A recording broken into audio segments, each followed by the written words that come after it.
continuación, presentamos a Miguel Ángel Segura Palomares.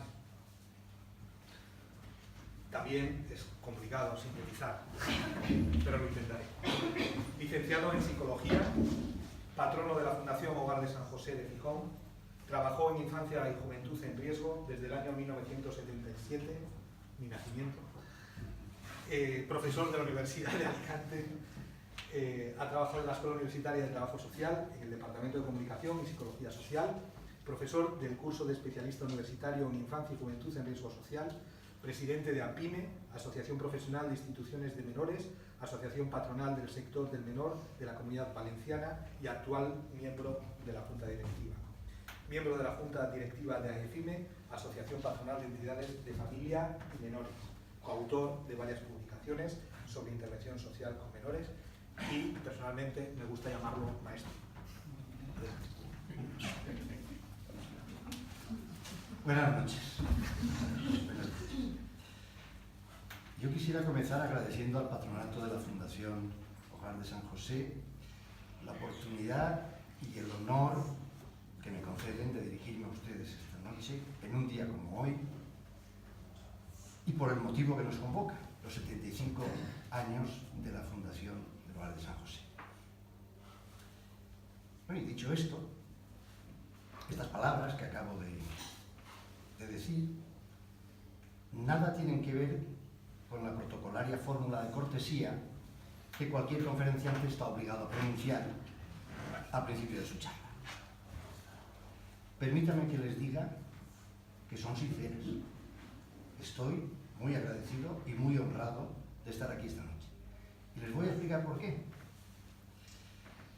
De todas estas cosas que ha dicho Rafa, don Rafael Piñera, director de la Fundación Hogar de San José, de todo lo que ha dicho, lo verdaderamente significativo para mí es mi pertenencia a Nazaret. Nazaret es una obra de la Compañía de Jesús muy parecida a esta. Y por lo tanto, ser nazareno es algo muy parecido a ser hogarino. O si lo prefieren, a ser hermano menor de hogarino. Eso es lo que me hace a mí esta noche sentirme especialmente a gusto estando aquí con ustedes. El paralelismo entre ambas instituciones de la Compañía de Jesús es bastante mayor del que se suele imaginar para quienes conocen ambas entidades. Quizá por eso, los que hoy trabajamos en la Fundación Hogar de San José y en Nazaret, sentimos casi instintivamente una sensación de cercanía que va mucho más allá de compartir metodología profesional e incluso que va más allá de compartir inspiración ignaciana. Ambas instituciones nacen del impulso, desde un mismo impulso. Lo vemos en las narraciones de los momentos iniciales que nos hacen, por un lado, don Andrés, en el texto que hoy se ha presentado, y por otro, Jesús Royo, un jesuita, que hace un tiempo escribió un libro, también un pequeño libro, sobre los primeros 20 años de la historia de Nazaret. Leo textualmente del libro de don Andrés. La orfandad, el abandono, el hambre, la falta de techo y de instrucción, aquellos tantos niños que necesitaban urgentemente un hogar, que necesitaban un padre y una madre. Bueno, cuando al Padre Máximo se le hace patente esta orfandad, este abandono, ahí se enciende la primera llama de lo que después sería la hoguera que ha supuesto el Hogar de San José. Cito ahora el libro de Jesús Royo cuando habla de, textualmente, el aspecto de aquellos chavales le impresiona y le atrae a un tiempo. Van vestidos pobremente, huelen mal, y su actividad principal a lo largo del día es vagabundear en pandilla por las calles cometiendo travesuras y pillerías. Bueno, cuando por los descampados de Alicante el padre Fontova, fundador de Nazaret, al que también todos llamaban padre, se topa de bruces con esos chiquillos, ahí nace la primera idea de Nazaret. Ambos, Fontova y Máximo y Fontova, miran a la cara la dura realidad de su tiempo se dejan interpelar por ella, se compadecen con lo que ven, son sensibles para afectarse, pero no se quedan ahí. Además tienen el coraje, imparables los dos, de quemar sus vidas por repararla de todos esos pequeños que les necesitan. Como les digo, el paralelismo entre estos dos hombres es que es llamativo. Estos tipos, me he leído, he repasado Papeles de Plata, que en su momento se hizo también sobre el hogar, y es muy llamativo el paralelismo entre estas dos obras y estos dos hombres. El padre Máximo nació en 1906, un año después el padre Fontova, en 1907. Ambas obras nacen en las congregaciones que los jesuitas inspiraban y acompañaban en ese momento. En el número 3 de la calle Covadonga, en Gijón, la congregación de los Coscas. En el número 1 de la calle San Telmo de Alicante, en la congregación mariana, nace 15 años después, en 1957, nace Nazaret. Y hasta en el final casi coincide. Ambos quemaron su vida en pro de estos chicos demasiado pronto. A los 65 años, en 1971, muere el padre Máximo. Apenas 5 años y medio después, en el año 77, fallece el padre Fontova. No me resisto. Ahí no acaba el hermanamiento. Algunos lo saben, a otros quizás les sorprenderán. No me resisto a leerles otro pedacito del texto de Jesús Royo. Esto es literal. La Junta de Protección de Menores de Asturias, estamos hablando de los años finales de los 50, principios de los 60, la Junta de Protección de Menores de Asturias no tenía centros propios y suscribió un convenio con Nazaret para enviar muchachos con las características familiares propias de los menores objeto de protección. El número fue de unos 40. Los asturianos, o los guajes, como eran conocidos en Nazaret, llegaron a ser una auténtica institución. Venían a Alicante cargados de nostalgia, a principio de curso. No es fácil imaginar el sentimiento de desarraigo que les llegaba, de los que llegaban por vez primera. Había muchos kilómetros por medio. Atrás quedaban muchos problemas, pero también la familia, las raíces. El verde intenso de los prados y los montes de su querida Asturias eran sustituidos por el blanco cegador del desértico paisaje alicantino. La experiencia era dura, demasiado fuerte para sus tiernos años. Bien es verdad que se iba mitigando poco a poco con las nuevas amistades y la relación con los educadores, profesores y demás personal de Nazaret. Algunos asturianos pasaban aquí las Navidades, aquí es en Alicante, con lo que se estrechaban aún más los lazos. Todos se quedaban las vacaciones de Semana Santa y casi todos volvían de nuevo a su querida Asturias cuando a fin de curso llegaba el autobús de Alsa y Esther, la asistente social de la Junta, enfilaba decidida el despacho del padre, así le llamaban al padre Fontova, para intercambiar las informaciones oportunas. Entre tanto, más de una lágrima corría furtiva por el rostro de los asturianines que un año más quedábanse en Nazaret. Porque, duro es decirlo, esa, Nazaret, era su casa, su única casa, para algunos de ellos. La mayor parte de los asturianos volvieron a su verde tierra, pero algunos echaron raíces en la árida tierra alicantina y han creado aquí su propia familia. Ahí acaba el texto de Jesús Royo. Yo tengo que añadir que algunos de ellos hoy son educadores de menores y pilares del funcionamiento de Nazaret. Por eso, como les decía al principio, para mí, la presencia aquí esta tarde tiene un sentido algo así como de obligación para con la familia y de orgullo al mismo tiempo. Algo que va bastante más allá del mero hecho de impartir una conferencia. Bueno, y hablando de conferencia, el objeto de mi intervención no era glosar el paralelismo entre estos dos hombres y estas dos obras, lo que daría de sí para varios estudios y ponencias múltiples. No. El título que en su día propuse y que ha narrado en la presentación es Lo que ellos necesitan, que ellos y ellas necesitan, con el subtítulo de la atención a la infancia excluida, un recorrido en el tiempo. Comencemos por el título, lo que ellos necesitan. Parece evidente que quien a esto se dedica, como lo hicieron el padre Máximo y el padre Fontova, se dedica a lo que ellos, los niños, las niñas, los adolescentes, los jóvenes, necesitan. parece evidente. Pero lo obvio no resulta ser tan obvio. Cuando reflexionamos con algo de detenimiento, nos encontramos con que debajo de la misma expresión, de la misma intención, lo que ellos necesitan, se esconden realidades muy diversas.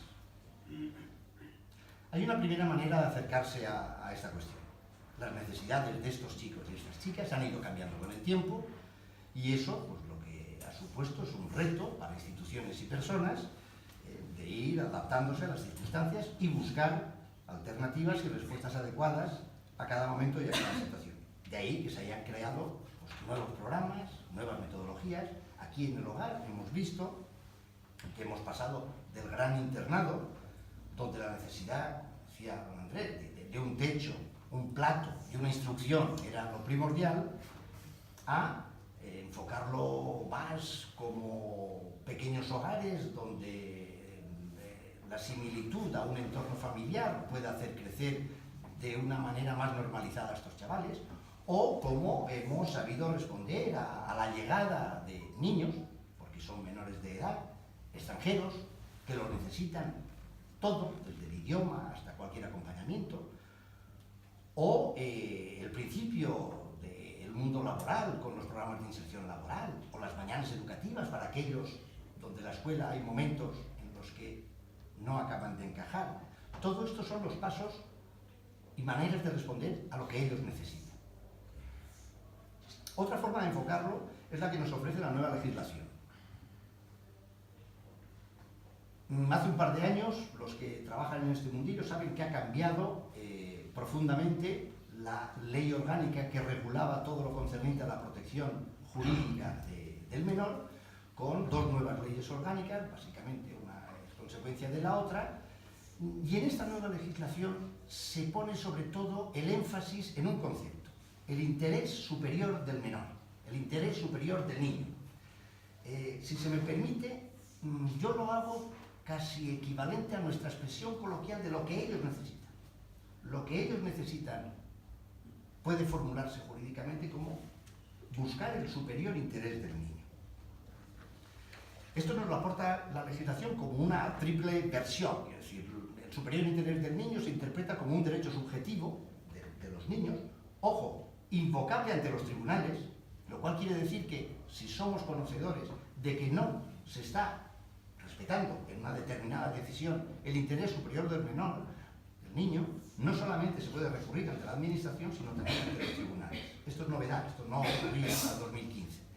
También es un principio general de carácter interpretativo y es una norma de procedimiento. No voy a ser pesado con temas leguleyos, pero sí que es importante una matización que nos hace al respecto Jorge Cardona, que es uno de los 18 miembros del Comité de Seguimiento de la Convención de los Derechos del Niño a nivel mundial. Hay 18 personas que se dedican, como si dijéramos, a examinar a los países respecto del buen cumplimiento y seguimiento de la Convención de los Derechos del Niño, que es un instrumento que recoge efectivamente todo lo que consideramos derechos de la infancia y que es el instrumento que han firmado más países de todos cuantos existen, de todos cuantos documentos y tratados existen en la ONU, más que la Convención de los Derechos Humanos. Él explicaba que no se puede interpretar el superior interés del niño, es decir, no se puede interpretar lo que ellos necesitan de manera subjetiva. Y ponía el ejemplo, es decir, ante una situación, 5 observadores, ante una situación de un niño, 5 observadores no pueden dar 5 soluciones distintas. Solo una responde al superior interés del niño. Mientras que la misma situación en 5 niños distintos sí que pueden tener 5 respuestas diferentes. Lo digo esto porque esa unidad a la hora de interpretar cuál es lo que ellos necesitan, qué es el superior interés del niño, no es tan sencilla. Los que trabajáis en esto habéis comprobado que cuando nos encontramos ante un hecho o ante una situación de un niño, de una familia, y le preguntamos a distintos agentes que intervienen en el caso qué es lo que hay que hacer, es decir, qué respuesta hay que dar, Y se lo preguntamos al educador, se lo preguntamos al fiscal de menores, se lo preguntamos al maestro, se lo preguntamos, no sé, a la abuela del chiquillo. Seguro que encontramos 5 respuestas distintas. Y todos ellos están queriendo responder que eso es lo que mejor defiende el superior interés del niño. Con esto quiero hacerles ver que actuar conforme a lo que ellos necesitan no es una cuestión tan sencilla de interpretar. Solo 2 matizaciones más respecto de esta nueva legislación. Fíjense si es importante el tema este de el superior interés del niño, que ahora mismo la legislación española tiene la obligación, leo literalmente el artículo 22, me oigo y me sale mal hacer demasiadas referencias leguleyas, pero es que es muy significativo. Dice que las memorias del análisis de impacto normativo que deben acompañar a los anteproyectos de ley y a los proyectos de reglamento incluirán el impacto de la normativa en la infancia y en la adolescencia. Ese palabrejo lo que quiere decir es que cuando se redacta, por ejemplo, por poner un ejemplo, y no, la ley de presupuestos de una comunidad autónoma, de un ayuntamiento o del Estado, debe contemplar qué impacto va a producir en la infancia y debe explicarlo. O deberá hacerlo. Esta ley entró en vigor en 2015. Quiero decir que esta normativa con rango de ley orgánica quiere ser lo más protectora de la infancia. Y una última referencia, en la disposición adicional segunda. Otro artículo muy llamativo. El Gobierno fomentará con las comunidades autónomas el establecimiento de criterios comunes y mínimos estándares de cobertura, calidad y accesibilidad en la aplicación de esta ley en todo el territorio. Claro, cuando comprobamos que para costear lo que un niño necesita, lo que ellos necesitan, lo que un niño necesita, pongamos, por ejemplo, un niño acogido en un centro residencial, y para poder hacer la comparación de manera objetiva, vamos a hablar, por ejemplo, un centro residencial de 24 plazas, como es el Hogar de San José. Pues para ver qué es lo que ellos necesitan, para decidir qué es lo que necesita en una comunidad autónoma, se entiende que lo que él necesita para cubrir sus necesidades son 75 euros y en otra comunidad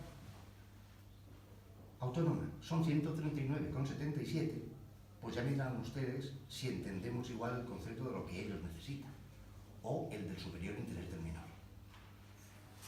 Todos estamos de acuerdo en que velamos por el superior interés del menor, todos estamos de acuerdo en que buscamos atender lo que ellos necesitan, pero parece ser que no es tan fácil ponerse de acuerdo en lo que ellos necesitan. También encontramos la misma expresión, lo que ellos necesitan, como coartada de gente, de empresas, que entre los suelos enmoquetados de la Audiencia Nacional, en la Sala de lo Social en concreto, están litigando o pugnando por la modificación de determinada decisión judicial. En definitiva, llevando a juicio la defensa de sus intereses disfrazada de velar por lo que ellos necesitan. Aunque parece un poco crítico, estoy relatando experiencias vividas directamente. Se litiga en los tribunales bajo la especie de estar interesados por qué es lo mejor para la infancia, están defendiendo simplemente el quedarse con una parte del mercado social. A veces una última perversión del término se esconde detrás de ciertas decisiones y actuaciones administrativas, en ocasiones, entendidas como el brazo ejecutor de determinadas visiones políticas de la sociedad. Cuando a veces en una derivación de un menor nos dicen que lo que necesita este niño es el internamiento en un centro, pues bueno, lo que se nos está traduciendo es a que lo que necesita en realidad es que no esté molestando por las calles. Expresado de manera sociológicamente científica, bajo apariencia de protección infantil, lo que se esconde a veces, es un objetivo de control social.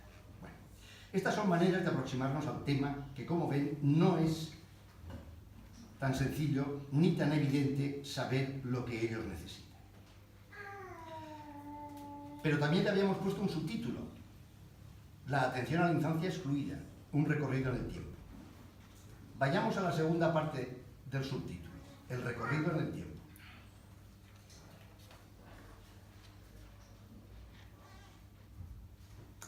Es verdad que desde el arranque del hogar de San José, desde que el Padre Máximo recogiera a esos niños, pues eso, al final, pocos años después de terminar nuestra guerra fratricida, hasta nuestros días, pues hemos avanzado mucho.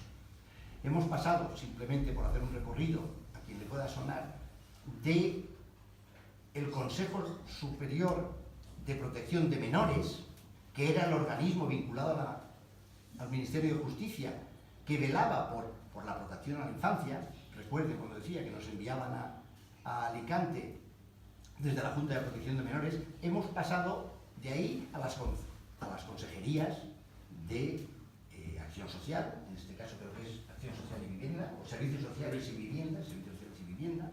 La Comunidad Valenciana ahora es Igualdad y Políticas Inclusivas. Yo he llegado a conocer la consellería que decimos allí, la Consejería de Transportes y Bienestar Social, un maridaje de lo más curioso, que quizás me hubiera venido bien en aquella época a Alsa para ir pidiendo subvención a ambas partes, cuando iban y venían de Alicante a Asturias. Pues como les digo, hemos pasado del Consejo Superior de Protección de Menores a las consejerías de Servicios Sociales. Hemos pasado del Tribunal Tutelar de Menores, por las caras que veo, pues debe sonarles a las personas menos jóvenes de esta audiencia, hemos pasado de los tribunales tutelares de menores a los juzgados de menores. Si tuviéramos delante, pues eso, a jóvenes educadores sociales, pues acostumbrados a hablar de Fiscalía de Menores, de juzgados de menores, de convenio laboral de menores, de la carrera de educación sobre educadores sociales, todo esto le sonaría a chino. Pero resulta que esta realidad que hoy se vive en el ámbito de la infancia y la familia tiene 4 días. Somos posiblemente el sector más bebé, más joven, de los pilares que podríamos entender como que fundamentan un Estado social y de derecho. El Tribunal Tutelar de Menores no solo velaba, era el equivalente a los juzgados de menores, pero no solo velaba o se hacía cargo de esos chicos que infringían el Código Penal, sino que velaba de su buena conducta moral y de las buenas costumbres. Yo en esos finales de los años 70, cuando trabajaba en un centro de oblatas, recuerdo que derivados del Tribunal Tutelar de Menores nos enviaban a una chica porque no obedecía a su papá, y encima fumaba. Era la niña y había que internarla en el Tribunal Tutelar de Menores. La Ley de Tribunales Tutelares de Menores, para que vean la evolución temporal, es de 1948. Y como les digo, pongan en contexto. Esa ley, pues buena parte de su articulado ha estado en vigor hasta la entrada de la Ley de Responsabilidad Penal de los Menores en el año 2000, que se puso además en vigor en el 2001. En el año 92 se modificaron algunos artículos inconstitucionales de esa Ley de Tribunales Tutelares de Menores, año 92, 14 años después de la Constitución española. 14 años estuvimos conviviendo con preceptos como que un niño a partir de 14 años, se le podía enviar al Tribunal Tutelar de Menores, es decir, a privarle de libertad, sine die. Sine die quería decir que, bueno, pues hasta que se considerase que ya estaba reformado. Bueno, eso se modificó en el año 92. En el año 92. Por eso digo que los cambios a los que estamos asistiendo, la primera Fiscalía de Menores, los primeros fiscales de menores, que hoy es algo tan habitual, son de ese momento, el año 92. Y los juzgados de menores como tales empiezan a funcionar con la Ley 5-2000, es decir, el año 2001. Es para que vean un poco lo jóvenes que somos en esta materia. Otra cosa que ha cambiado sustancialmente es, por ejemplo, la financiación de la atención a la infancia. En aquella época, estamos hablando hasta principios de los 80, se financiaba a través de la coloquialmente llamada tasa del juego. O sea, exactamente no era el juego como lo entendemos hoy, de los casinos y todo eso, porque eso estaba prohibido en España, sino como si dijéramos un gravamen que tenían las actividades lúdicas y los espectáculos. Hoy en día la atención a la infancia, y decir, como es lógico, se cubre desde los presupuestos generales de las comunidades autónomas. viendo la ludopatía generalizada que nos invade, incluso los chiquillos, a lo mejor hubiéramos salido mejor parados conservando la tasa del juego. No sé yo si hubiera sido. Algo que ha cambiado sustancialmente es ese gran salto, gracias a Dios y para bien de estos niños y estas niñas, de los macrocentros como única respuesta que había a sus necesidades, a la pluralidad de servicios que hoy en día tenemos.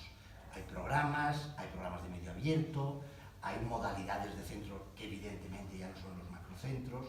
Eso ha sido un cambio que ha tenido lugar en los últimos 25 años, que tampoco es tanto para un sector, para un historiador social. Otra cosa que hoy en día los jóvenes les parecería también no lo sé, no solo de Cuéntame, sino del Ministerio del Tiempo, es que bueno, muchos hemos conocido la no existencia de las concejalías de servicios sociales. Hasta hace unos años, bueno, si alguien estaba en una situación de necesidad, pues se le mandaba a Cáritas. Bueno, hoy en día es impensable que no exista no solo una concejalía de servicios sociales en cada ayuntamiento, sino que además tenga su equipo de técnicos y además, si el ayuntamiento tiene un determinado tamaño, un grupo de técnicos especialmente dedicados a la infancia. Todo esto lo quiero resumir. La atención a la infancia ha seguido un camino de alcanzar la madurez básicamente a través de varios procesos. Uno de ellos ha sido el de la academización. Me explico. En estos tiempos no tan remotos de los que estoy hablando, por supuesto los del Padre Máximo, pero 20 años después también, es decir, hasta mediados, bien avanzados los años 70, quienes atendían a estos niños, pues por una parte eran funcionarios, básicamente los tribunales tutelares de menores, aunque también buena parte de esos tribunales en las provincias, en cada una de nuestras provincias, estaban llevados por terciarios capuchinos, orden religiosa, especializada en la atención a la infancia y básicamente a la infancia pues en situación de jóvenes rebeldes. Pero después en los centros que hoy diríamos privados o concertados, pues estaban en manos de la Iglesia y quien estaba al frente de ellos eran religiosos y religiosas y voluntarios. Esa ha sido una realidad, bueno, a la que progresivamente se han ido incorporando jóvenes profesionales, pero hasta hace 4 días, para la intervención con menores, dejamos aparte la función de los psicólogos o trabajadores sociales. Ojo, que tampoco exactamente los centros de menores proliferaban, ni mucho menos. Para atender a estos menores había cualquier tipo de formación entre el personal o la ausencia total de formación. Hemos hecho un camino desde la no cualificación de las personas que estaban con menores el paradigma es la carrera de educación social, pero la carrera de educación social se constituye en el verano del año 91. Es decir, que las primeras promociones de educadores sociales comienzan a salir a partir del 94 y, por supuesto, pues primero creo que fue en Barcelona y progresivamente se han ido poniendo facultades. O sea, lo que hoy parece normalizador, cuando pensamos, por ejemplo, eso en magisterio, se nos hace impensable, o en medicina. Bueno, los que están formados especialmente para atender a menores es una cosa que tiene 4 días. Por eso digo que en el proceso de avance, uno de los elementos ha sido el proceso de academización. Otro ha sido el de profesionalización. Una vez que ya se tenía una identidad como profesional de la materia, una vez que ya se tenía un marco académico y una ciencia en la que basarse, pues bueno, la autopercepción como profesionales se va teniendo. Eso ha producido un fenómeno de asociacionismo, que ha sido otro de los pilares que ha hecho avanzar la atención a la infancia, que ha ido desde el asociacionismo de profesionales, es decir, de personas a título individual, me refiero a título de persona física, que en ese bullicioso momento de la transición y de los finales de los 70 no solo querían cambiar el mundo, sino que querían cambiar también el modo de la atención a la infancia y para ello se asociaban. Hemos ido pasando de asociaciones de profesionales a asociaciones de entidades. ¿Por qué? Porque a medida que se ha ido academizando y se ha ido estructurando el mundo de la atención a la infancia, se ha canalizado los intereses y las inquietudes de los profesionales a través de los colegios profesionales. Pero volvemos a lo mismo. Esto tiene 4 días. Si no me equivoco, el decreto que constituye el Colegio de Asturias es del año 14. ¿Puede ser? Del 15. Del 15. Todavía más reciente. Academización y profesionalización. El segundo elemento que ha dado madurez a este sector, siempre hagan inconscientemente la comparación con el mundo de la escuela o el mundo de la sanidad, ha sido la laboralización. ¿Qué quiere decir eso? Pues bueno, que hasta el año 2002, no existía una regulación laboral, un convenio colectivo que se dice, específico del ámbito de atención a la infancia, a la familia y a la juventud. Y en este caso, de ámbito autonómico, en el año 2002. El primer convenio colectivo, es decir, la primera estructura de regulación laboral de este sector a nivel estatal, es del año 2010. ¿Y qué ocurría antes? Pues que cada uno pagaba lo que podía y trabajaba lo que hacía. Hagan el recorrido desde el voluntariado, personal religioso y progresivamente. Claro, estamos, como digo, si la sanidad o la educación están en la edad adulta, la atención a la infancia, en estas estructuras que configuran algo sólido, pues somos todavía bebés. Y por último, el otro proceso que ha tenido lugar y que ha dado madurez al sector de atención a la infancia y la familia es la relación entre las administraciones y las entidades de iniciativa social. Y esto voy a intentar ejemplificarlo a través de los instrumentos utilizados para financiarlas, el modelo de financiación. Hemos ido pasando de las subvenciones a los contratos o los concursos de pública, concursos libres de pública concurrencia competitiva. Los instrumentos a través de los cuales las administraciones financian las entidades de iniciativa social son mucho más que simples mecanismos de financiación. En realidad representan y simbolizan el modelo de relación que se quiere tener con la iniciativa social, con la realidad social, y todavía más, a mi modo de entender, lo que esconden esos instrumentos, esa cosa tan jurídica como es una subvención o un contrato, un pliego de condiciones de un contrato, lo que nos dicen es el modelo de sociedad que hay detrás de la autoridad que en cada momento lo promulga. Cuando hablamos de subvenciones, que todavía para determinados ámbitos de la atención a la infancia evidentemente siguen vigentes, el concepto de subvención, sin meternos en cuestiones jurídicas de detalle, no soy jurista, pero el concepto de subvención a lo que nos remite es, de alguna manera, a, iba a decir, está correctamente relacionado con un momento asistencialista o con un momento de no responsabilización total de la administración. Es decir, la subvención está para complementar una actividad. Se subvenciona la agricultura, o se subvenciona el turismo, se subvencionan actividades que hace la iniciativa social, complementando hasta donde no llegan.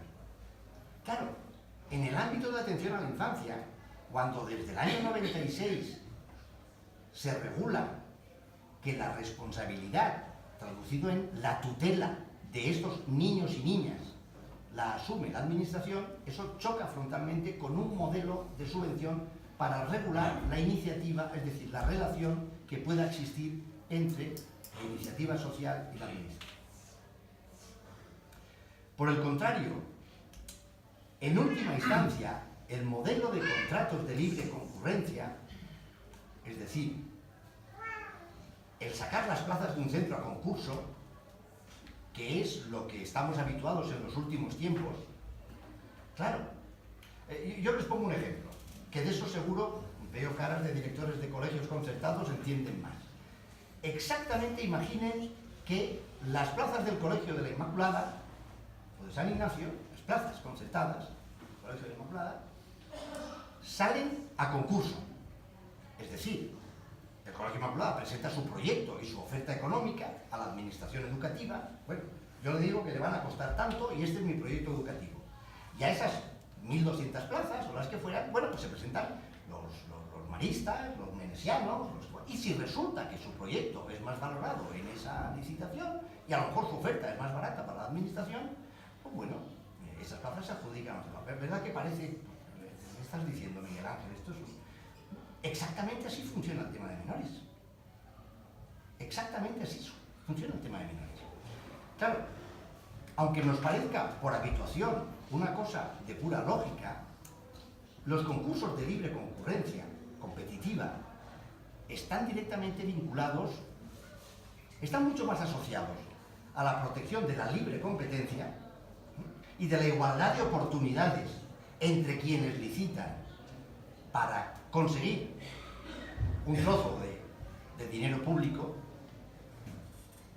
que para velar por el superior interés del niño. Y no es un juicio a las administraciones concretas que tomen esa decisión, porque el paraguas por donde nos llega esto es mucho más amplio. Pero si entramos por esa dinámica, desde filosofía del derecho, diría yo, esa libre concurrencia, esa defensa de la libre competencia, que es muy lógica y muy lícita en muchos ámbitos de la realidad, para regular la industria del calzado, para regular el turismo. Lo que no está demostrado es que funcione en el ámbito de la protección a la infancia. El esquema, los axiomas por los que se rige la libre competencia básicamente son que, pues a mayor competencia, mayor calidad y menor coste. Ese axioma no necesariamente en la atención a la infancia funciona. Y lo que es todavía más grave, es dicho coloquialmente, un axioma de la libre competencia es que el cliente siempre tiene la razón. Y aquí volvemos al tema de lo que ellos necesitan. Si lo que nos tenemos que preguntar es qué es lo que ellos, los niños, necesitan, en este caso, ellos, póngase cliente, estaríamos preguntando qué es lo que el cliente necesita. Y el cliente es el que paga. Y entonces se pervierte el círculo. Aunque no lo pretendamos ni la administración ni las entidades, acabamos cerrando un círculo que no necesariamente responde de lo que ellos necesitan, sino de lo que las circunstancias necesitan. Esa ha sido la evolución que hemos hecho. Eso ha sido la evolución que hemos hecho. Pero volvamos a la primera parte del subtítulo. Hombre, en realidad sí que hemos avanzado en este recorrido histórico. La verdad es que hemos pasado, cuando uno lee el texto de don Andrés o lee el libro de Jesús Royo, evidentemente hemos pasado de la caridad al estado, en estos 50, 60 años, hemos pasado de la caridad al estado de bienestar social.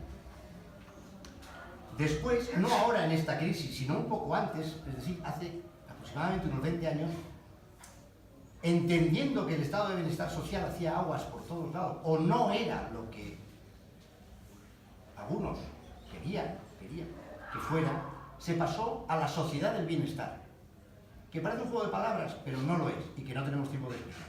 Del estado de bienestar social a la sociedad del bienestar. ¿Y en dónde estamos en estos últimos, por esta maldita crisis de la que parece que vamos viendo algo de luz? Pues hemos ido pasando de la sociedad del bienestar un poquito al sálvese quien pueda, pero que ahora, yo creo que con mucho esfuerzo de todos, se le está haciendo frente.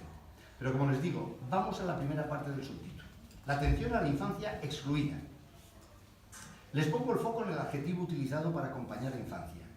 Excluida.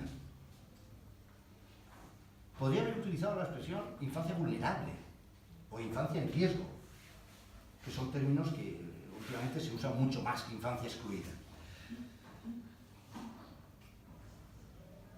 Actualmente parece que todos los niños y niñas, los adolescentes que llegan a manos de los servicios sociales y por ende a los centros, están de algún modo patologizados.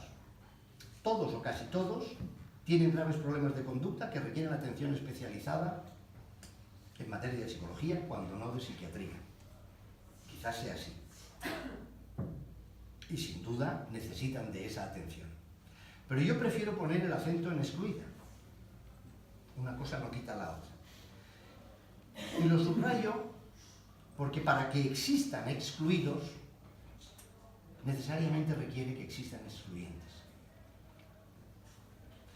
Y eso nos lleva al tema de las causas y las consecuencias. Normalmente en la atención a menores atendemos las consecuencias.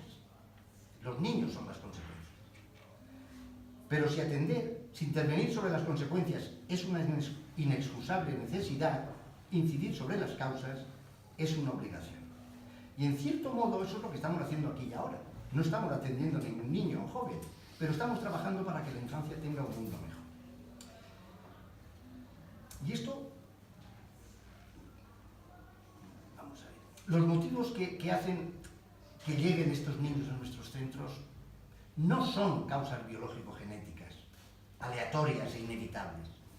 No es como el síndrome de Down. Quienes llegan a nosotros son víctimas de una patología social y de una patología familiar que acaba contaminándolos y patologizándolos a ellos de una forma a veces bastante inexorable. Son víctimas, sí, aunque a veces ellos se convierten en verdugos o en victimarios y dañan a otros. Una patología social que está lejos de ofrecer igualdad de oportunidades desde la cuna. Nuestras becas, pero normalmente ya se comienza con muchos metros de distancia en esta carrera por la vida tan competitiva que tenemos. Una patología social que se asusta ante el diferente, que rechaza al que considera inferior. Una patología social que a veces de forma sutil y a veces bruscamente tiende más a la exclusión que a la comprensión y la cercanía. El niño que llega a nosotros no es un hecho aislado, no es una unidad que hay que reparar o que curar, si se prefiere. El niño que llega a nosotros tiene un contexto, viene de un contexto de marginación, que no es automáticamente comprensible y asumible. Por supuesto, también llegan a nosotros, sobre todo a los centros terapéuticos o los centros de reforma, niños, no estoy hablando de contexto de marginación exclusivamente económico. Muchos niños que están en los centros de reforma provienen de familias de clase media y están sujetos a medida judicial, por lo que los que estamos en esto utilizamos la jerga de violencia filioparental. Agreden estos niños a sus padres. Bueno, es que eso también es una patología social y familiar, de la que estoy hablando. Y de la que esos niños, aunque están encerrados por ser violentos con sus padres, también son víctimas. Claro, y esto, por eso digo yo que lo de la infancia excluida. Esto nos devuelve otra vez al principio. Es decir, ¿cuál sería nuestra manera de acercarnos a lo que ellos necesitan? Pues bueno, nosotros nos acercamos a lo que ellos necesitan desde lo acontecido en Jesús de Nazaret. Desde ahí, desde lo acontecido en Jesús de Nazaret, somos llamados a adentrarnos en esos contextos de marginación.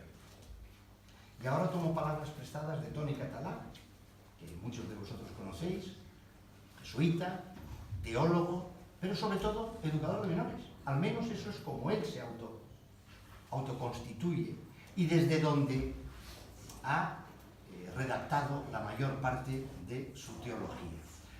Sin duda el Padre Máximo se implica con estos niños desde lo acontecido en Jesús de Nazaret. Ahora bien, han pasado muchos años desde que arrancó el Padre Máximo. Han cambiado los tiempos. Acabo de hablar de profesionalización, de academización, de laboralización, de saberes científicos. Entonces, hablar así, es decir, que nos acercamos a estos niños desde lo acontecido en Jesús de Nazaret a estas alturas, ¿no resulta esto poco moderno y bastante acientífico? Sin embargo, un servidor, después de reflexionar mucho y de vivir mucho en y con esta realidad, yo llego a la conclusión de que esta es la mirada que más y más convincentes y consoladoras respuestas me da a las realidades con las que me ha tocado ver. Ahora bien, una declaración inicial. A estos contextos no podemos acceder, a estos niños no podemos acceder, sin contar con las mediaciones de la realidad, con los saberes técnicos, con los instrumentos de análisis de la realidad.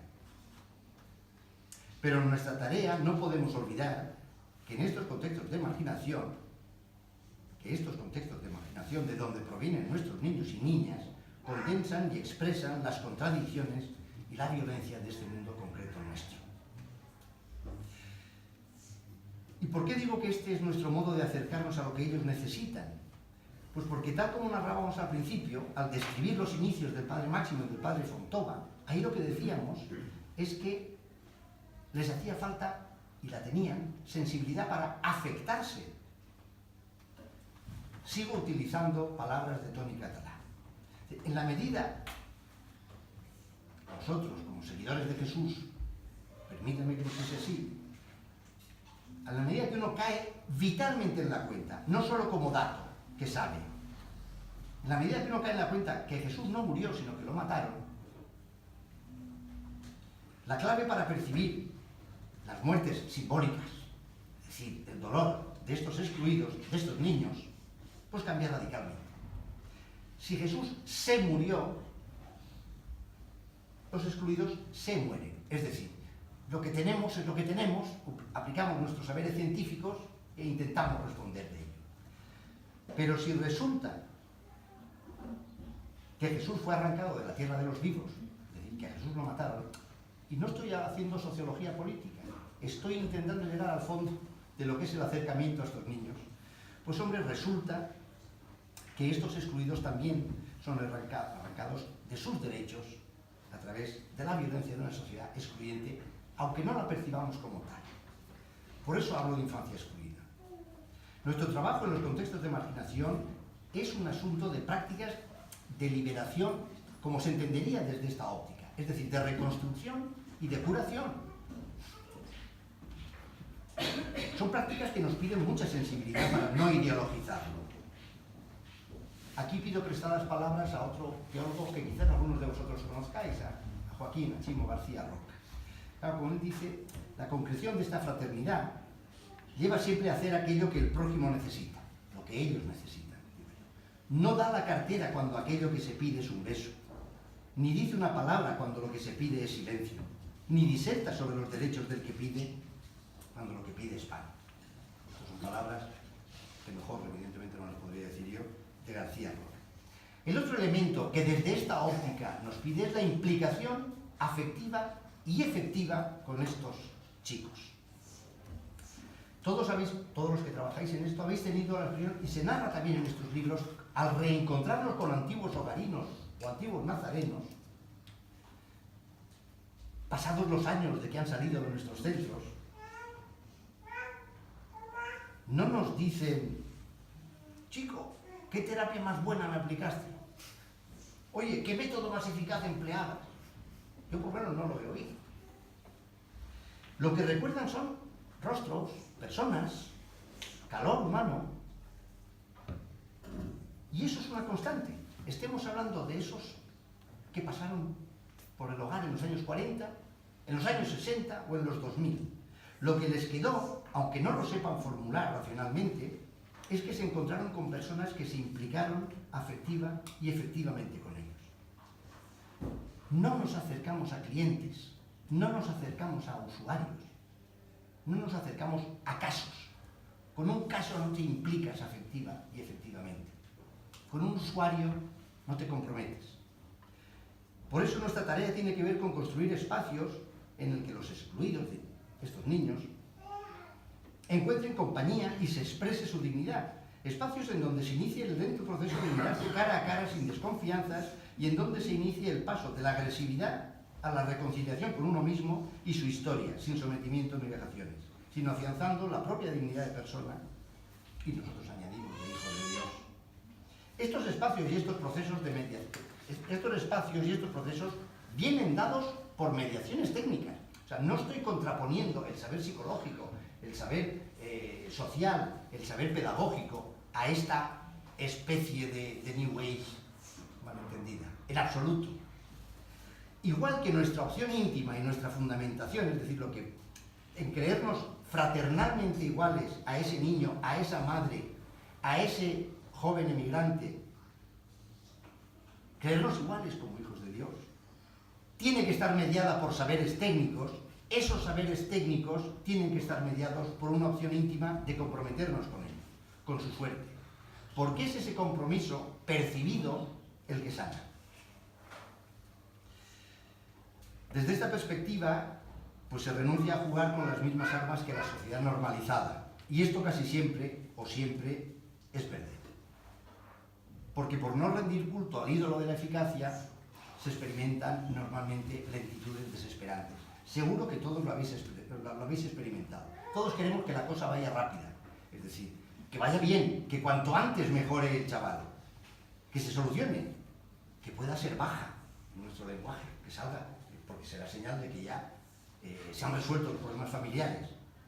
Nos ponemos plazos, revisión de la medida cada 6 meses, pero esta realidad tiene otros ritmos, que no suelen ser los nuestros, que no suelen ser los que tenemos como técnicos y como profesionales. Y a veces sin quererlo nos desesperamos y tiramos la toalla. Es verdad que en nuestra cultura cada vez menos, casi nada, ya no se apela a Dios, pero sí se apela a otros dioses falsos que han ocupado lugar. Ídolos que siguen estigmatizando y excluyendo a los más pequeños e indefensos.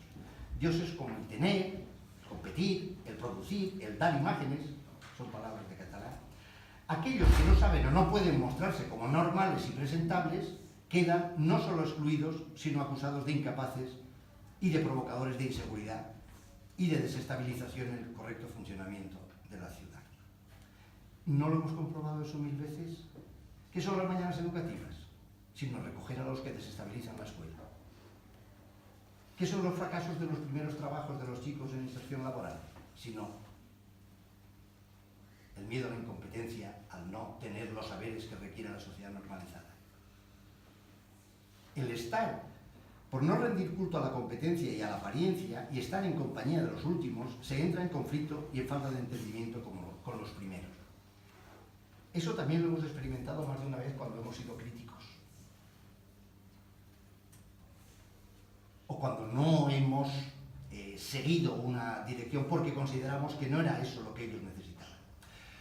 Por todo esto, el aparentemente sencillo título de lo que ellos necesitan encierra toda una manera de mirar y de acercarse a esta infancia que no necesariamente es la más frecuente y habitual.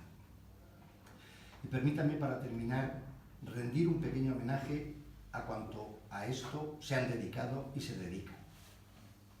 Padre Máximo, Padre Fontova, y a cuantos les han sucedido y cuantos se dedican a la educación y recuperación de estos niños. Y lo voy a hacer preguntándome qué nos pide la sociedad y a cambio qué nos da. Tengan en cuenta que el prestigio, la consideración, el reconocimiento social, todos ellos términos más o menos equivalentes, hacen referencia a la valoración, a la importancia que da la sociedad a una actividad o profesión y a quienes la representan. Si comparamos lo que nos pide la sociedad, si comparamos qué nos pide la sociedad, nos encontramos con estos 3 ejemplos. Por ejemplo, a un cirujano cardiovascular lo que le pide la sociedad, pues es eso, es que te trasplante el corazón, lo cual pues es una cosa importante y ciertamente te salva la vida. ¿Qué le pide a un educador de menores?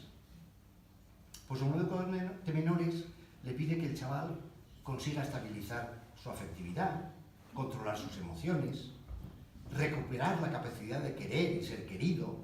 Es decir, le pide curar todas esas disfunciones del corazón, situamos en el corazón todo este tema. ¿Qué es más difícil? A un ingeniero de telecomunicaciones la sociedad le pide, pues eso, que haga posible lo que todos ahora disfrutamos, es decir, poder comunicarnos sin hilos con cualquier lugar del mundo y en cualquier momento. Y se consigue comunicación. A un educador de menores, a un educador de esta infancia, lo que se le pide es que enseñe al niño a comunicarse de forma positiva, abierta, confiada, constructiva, que se comunique con sus padres, de quienes ha tenido que ser separado por maltrato, que se comunique con los adultos con los que convive, con los iguales, cuando no ha tenido ningún ejemplo de comunicación positiva. ¿Qué es más difícil?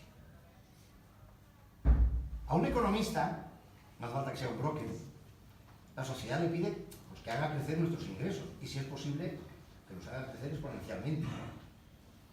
Que haga esas maravillas de ingeniería financiera que hasta no hace mucho veíamos con tanta frecuencia.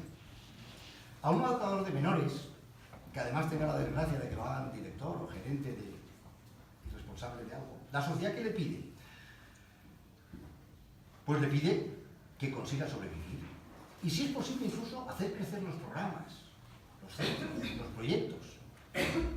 Y todo eso con subvenciones menguantes, con contratos mal pagados y con donativos.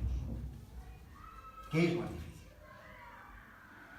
En resumidas cuentas, lo que le pide la sociedad a los educadores de menores, a los educadores de estos niños, solamente lo que espera la sociedad de nosotros, solamente es que le cambiemos la vida, que le arreglemos la vida a una persona, que convirtamos a ese niño maltratado durante años, vulnerable, lleno de carencias,